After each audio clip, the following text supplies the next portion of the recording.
Here at Donald W. Reynolds Razorback Stadium, where this Saturday, number 8 ranked Arkansas will host Tennessee in the final Fayetteville home game of the season. I'm here at the Fort Smith division of Whirlpool Corporation, just off of Jenny Lind Road, where today 22 employees have been laid off.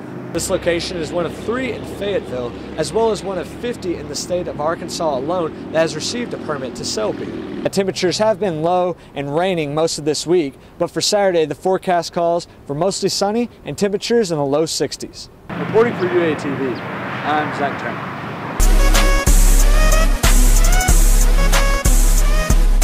Overshadowing the hype surrounding the men's basketball team here this weekend at Bud Walton Arena, beginning the Mike Anderson era, the women's basketball team also made news. Arkansas traveled to Daytona Beach, Florida to participate in the WBI Classic and finished 2-1 with their win over number 13 ranked Florida State. The Razorbacks returned to Fayetteville for their first home game of the season Wednesday morning and are hosting their annual Elementary Day. Last year was the first year we did this promotion, and I thought it was very successful. You know, they come in and scream and cheer, and it gets loud. It's a great atmosphere. I mean, it might have been the best atmosphere we had in the arena all year. Last season, about 2,500 3rd through 5th graders from local elementaries participated in the event, and the team is expecting over 3,000 for this season. The Razorbacks' opponent for Elementary Day is UT Arlington, and tip is set for 11 a.m. For UATV, I'm Zach Turner.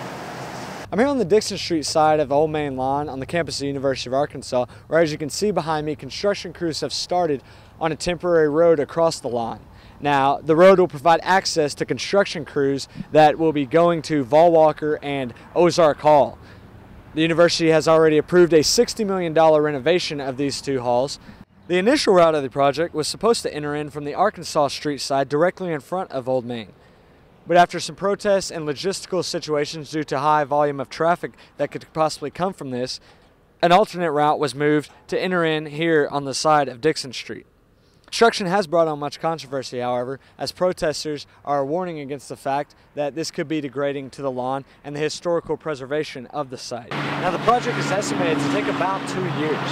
And although the wall is torn up now, construction crews have specifically numbered each brick to return it to its proper location.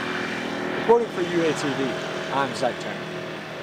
As just announced on ESPN's BCS Countdown Show, Arkansas finished the season number 6 in the final BCS standings of the season.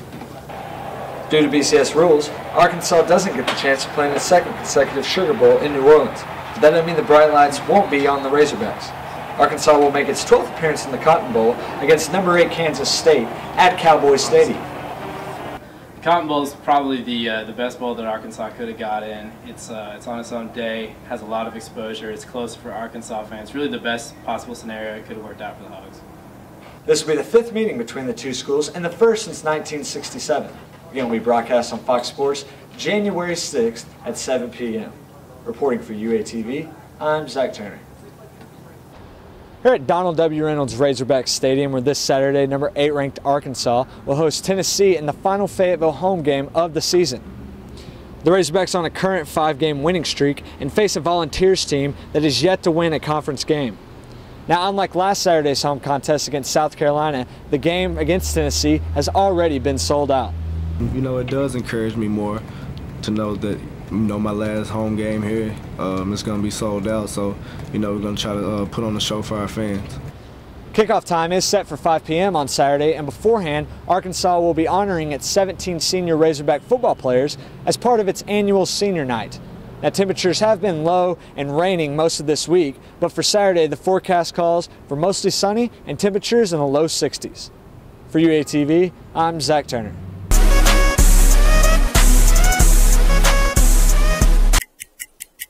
"60 seconds is just a single minute to most, but for some, that is all the time needed to convince investors to help fund their business. The Gone in 60 Seconds event gives contestants a chance to pitch their inventions and business ideas to win money. The event is put on by local sponsors, and the second one was hosted at Buck Naked Barbecue. The director of the event, Jeff Amorine, says the event goes beyond the contestants' pitches. The whole idea is to network, so we want to make sure that it's a little more relaxed. The first time through, we were a little rushed. The group held its second Gone in 60 Seconds event Thursday and plans to continue to organize an event for every 2 to 3 months. The winning idea tonight came from Espresso Coffee, an organic coffee concentrate thought of by Max Mahler while working at a local coffee shop. Mahler won the grand prize of $1,000, while second place took home $300 and third place $200. Being cold and concentrated was kind of just a natural flow, especially being in the hot South where hot coffee doesn't sound like a great idea year-round. Mahler also said he believes the possibilities in the coffee industry are endless. Reporting for UATV, I'm Zach Turner. Arkansas Congressman Steve Womack, with the help of U.S. Senators Mark Pryor and John Bozeman, announced a $2.1 million grant that will go toward jump-starting businesses in Northwest Arkansas. The winning project of the Jobs and Innovation Accelerator is known as ARC and stands for Acceleration, Resources, and Knowledge. Jeff Amorine is the lead researcher who helped put the proposal together for the University of Arkansas. The idea, as everyone is beginning to realize, is that new business creation is where job creation really comes from. So in order to jumpstart that, we came up with this idea, which we called Accelerating Resources and Knowledge, or the ARC. The University of Arkansas is partnering with NWAC and Wine Rock International to develop new companies in Washington and Madison counties. There will be a competition taking place in Fayetteville beginning in March, here at the Three Sisters building on Dixon behind me. The winning business idea will receive part of the grant money and will come from one of over 50 groups participating in the 14-week event. It's going to be a fantastic opportunity for folks that have great ideas that can get to market in relatively short order. The program is expected to create 5,000 jobs and about 200 new businesses nationwide. Reporting for UATV, I'm Zach Turner. The 10-2 Razorback football team is preparing for their Cotton Bowl matchup against Kansas State, but amidst some coaching changes. On Monday, offensive coordinator Garrick McGee was introduced as the head coach at University of Alabama Birmingham, becoming the first African-American coach at any college team in the state. It didn't take long for Arkansas to find his replacement, though. Coach Bobby Petrino brought back his brother Paul to take over as offensive coordinator. The younger Petrino, Paul, was the Hogs OC during the 2008 and 2009 seasons. Students here on campus have many opinionated views about the coaching changes. I think it's good for the program. It shows loyalty to coaches, and I think Garrick, even though he was only here 2 years, he did a great job turning this offense that was already pretty much a machine into a straight up unstoppable. The naming of a new offensive coordinator hasn't been the only big news this week.